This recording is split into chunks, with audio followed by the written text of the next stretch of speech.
Hello, thank you for joining the channel. In this video, we continue solving the 2026 WAEC Literature-in-English past questions and answers. On this channel, we do not only provide the answers, we provide deep and extensive explanation on why the answer is correct and other options are wrong. Let's begin. We stopped number 10 in the previous video, so in this video, we kick off with number 11. Here we are. This is number 11. When a story begins in the middle of a plot, dash has been used. When a story begins in the middle of a plot, dash has been used. A. Deus ex machina. B. In media res. C. Resolution. D. Zeugma. Option A. Deus ex machina. That phrase means God from the machine in Latin.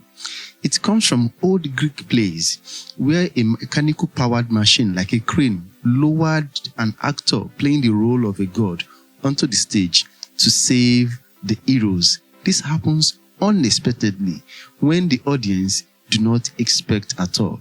So in modern literature, Deus ex machina means a sudden, unexpected solution to a problem, often by an outside force. That is the meaning of Deus ex machina. B. In media res. It means in the middle of things. It is also a Latin phrase. In the middle of things. That is the meaning of in media res. It is used to describe a plot of a story that starts in the middle. When a story begins from the middle of the plot, not from the beginning, that is when in media res is used. C. Resolution is the part of drama where the conflict is solved, usually at the end of the story. Option D, zeugma. It is used to describe when one verb governs two or more nouns in different senses. The correct option is option B, in media res. When a story begins in the middle of a plot, in media res has been used. Let's go to the next question. We have an excerpt. Read the excerpt below and answer questions 12 to 14. This is the excerpt. It's a dramatic one. Duomo, alone and looking doleful. So Stella has chosen to sell our son? Why? Kojo now responds. Why? You ask why? Question 12 says, in the excerpt, Duomo and Kojo are A. Caricatures, B. Characters, C. Chorus, D. Costumiers. The correct answer is option B, characters. For the sake of broadening our knowledge, let's explain the remaining options. Option A, caricatures, is an exaggerated representation of people for comic reason. Option B, character. These are persons involved in the action of a play. There are persons portrayed in a drama or novel. In this case, Duomo and Kojo are the persons speaking, so they are characters. Option C, chorus. It's a group of performers in drama who comment on the action of the play.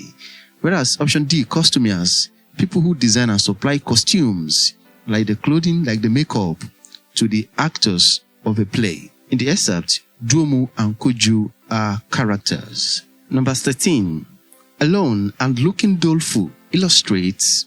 Alone and looking doleful illustrates A. Conflict, B. Denouement, C. Poetic license, D. Stage direction. In the excerpt, alone and looking doleful is in brackets and is written in italics. So those words, those expressions written in brackets and italic, what do we call them in drama? It is option D, stage direction. Stage direction. Option A, conflict, means the struggle between two or more opposing forces in a play. Option B, denouement. This is the final resolution of the plot in a drama. Poetic license in option C. It is the freedom to bend linguistic rules, grammatical rules for artistic or rhetoric reasons. D, stage direction, is the instruction in a play describing actions, appearance, or the mood of the characters. Alone and looking doleful tells us how Duomo appears, so it is stage direction. Number 14. The excerpt is an example of A. an aside. B. A dialogue. C. An epigram. D. A soliloquy. An aside in option A is a situation whereby a character secretly speaks to the audience while other characters are present on the stage but not heard by them. B. Dialogue is a conversation between two or more characters. Option C. An epigram is a short witty statement, while option D. A soliloquy is a long speech by one character speaking to him or herself. In this excerpt, we see that it is Domo and Kojo that are speaking to each other, then it is a dialogue. Conversation between two or more characters. The excerpt is an example of dialogue. Let's go to the next question. Away from the excerpt, number 15 says, a piece of writing that exposes society's vices through ridicule is dash. A piece of writing that exposes society's vices through ridicule is A. An allegory, B. An epilogue, C. A parable, D. A satire. An allegory in option A is a story with hidden moral or political meanings. In an allegory, the characters, the places, and even the events have hidden meanings. These hidden meanings are often related to moral or politics. Epilogue in option B is a short concluding text or speech at the end of a literary work, usually at the end of a drama. A parable in option C is a short moral story, usually with religious teachings. A satire in option D is a literary work that uses humor, irony, and ridicule to expose and criticize the evils, the vices in the society. And that is our correct option. A piece of writing that exposes society's vices through ridicule is a satire. Number 16. Events are better observed from the dangerous safety of a tower. Events are better observed from the dangerous safety of a tower illustrates A. Analogy, B.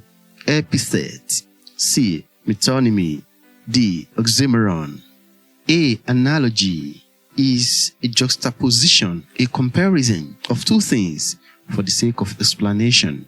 Option B. Epithet is a word used to describe a person or thing. An epithet is a descriptive word or phrase added to or used in place of a person's name or a thing's name to highlight their qualities, their characteristics. In literature, we have different types of epithet. We have fixed epithet, transferred epithet, descriptive, biological epithet, and all the rest. Option C, metonymy, is the substitution of a word with another word that is closely associated with it. Then oxymoron in option D is placing side by side two opposite words in an expression. Like we have here, events are better observed from the dangerous safety of a tower.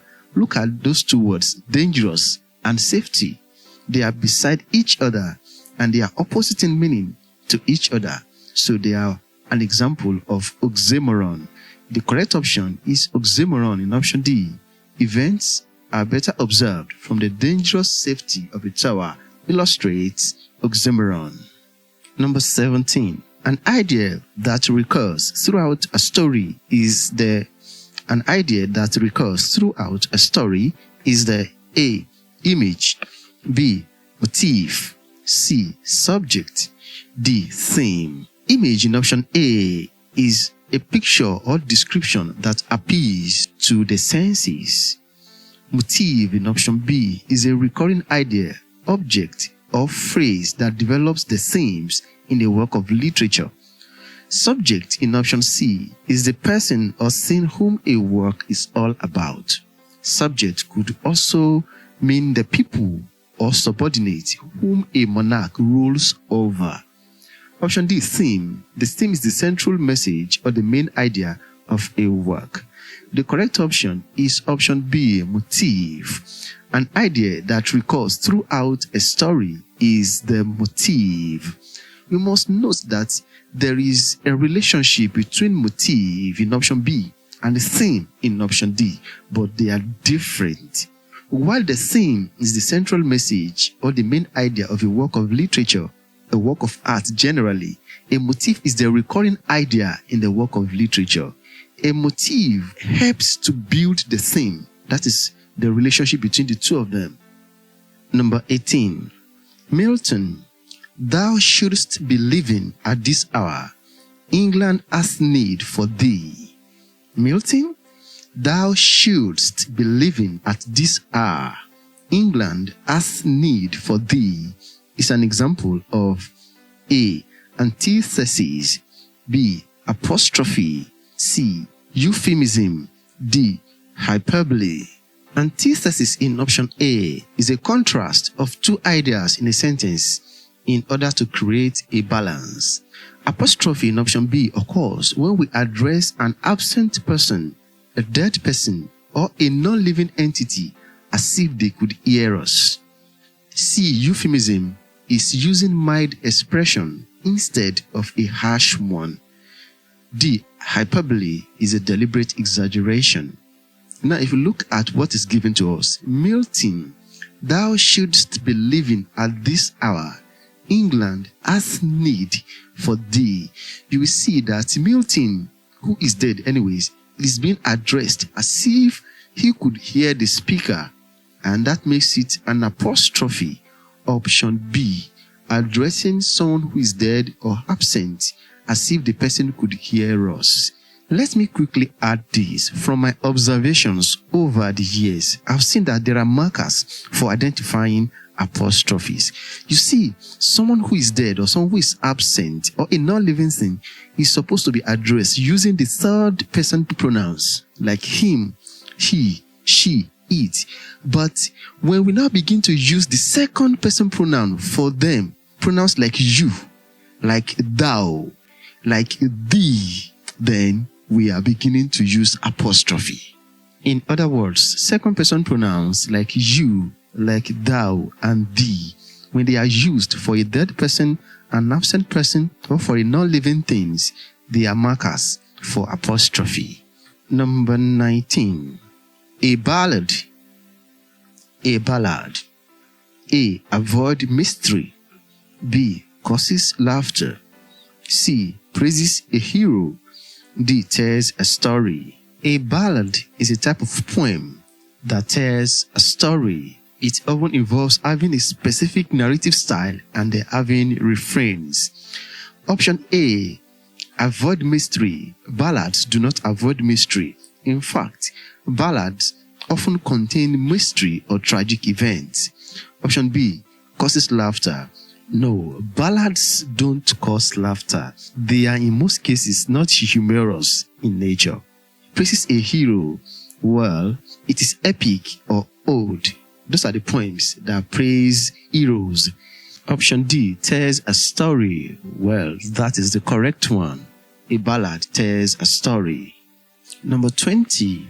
She who had stolen my heart has now made away with my wallet. She who had stolen my heart has now made away with my wallet. Illustrates A. Contrast. B. Euphemism. C. Oxymoron. D. Zeugma. Contrast, showing differences between two or more things. Euphemism is the use of a mild expression in order to make an unpleasant idea sound less harsh. Oxymoron is using side by side two opposite words. Zeugma, a device in which one verb or adjective is made to govern two or more nouns in different senses. It applies to each noun in a different way, and it creates witty or surprising effects. Now let's see the expression. She who had stolen my heart has now made away with my wallet. Stolen and made away are the same verb. One is used for heart, which is literary.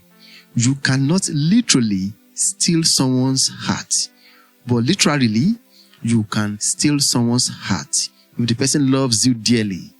Let's come to the second noun, my wallet. The use of stealing of the wallet here is literal because someone can physically steal a wallet.